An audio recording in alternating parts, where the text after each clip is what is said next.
নমস্কার বন্ধুরা, ঘরলক্ষ্মী রান্নাঘর থেকে আপনাদের সবাইকে স্বাগত। আগের মতো আজকে একটা নতুন রেসিপি আমি দিয়ে দেব।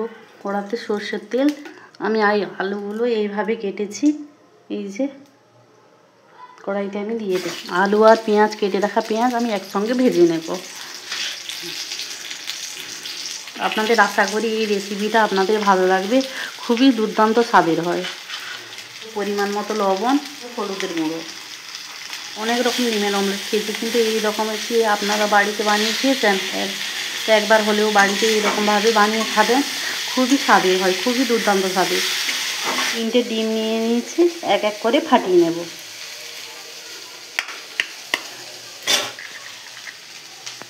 আমি 3টে ডিমকে ফাটিয়ে নিয়েছি। দিয়ে দেবো পরিমাণ মতো লবণ আর গোলমরিচের গুঁড়ো, দিয়ে ভালো করে ফিটিয়ে নেব। ধনে পাতা কুচি, টমেটো কুচি আর কাঁচা লঙ্কা কুচি নিয়ে নিয়েছি, এই ডিমের মধ্যে দিয়ে দেবো।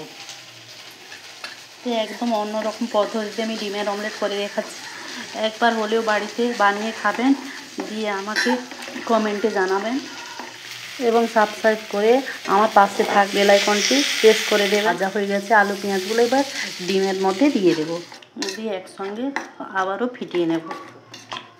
আমি এখানে একটা প্যান বসিয়ে দিয়েছি, প্যানের মধ্যে দিয়ে দিয়েছি সাদা তেল, ভালোভাবে গরম হয়ে গেছে। এবার উপর দিয়ে ডিমটাকে দিয়ে দেবো। হালকা আঁচে ভাজতে হবে, বেশি আঁচ দিলে হবে না, ওটা পুড়ে যাবে, ভেতরটা হবে না। এখানে এক সাইডটা আমার ভালো করে ভাজা হয়ে গেছে, ওপর পাশটা উল্টে দেবো।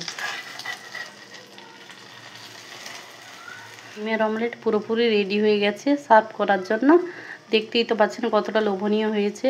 আশা করি আপনাদের ভালো লেগেছে, ভালো লাগলে লাইক করে দেবেন। দেখুন বন্ধুরা, 3টে ডিমে কত বড় অমলেট হয়েছে।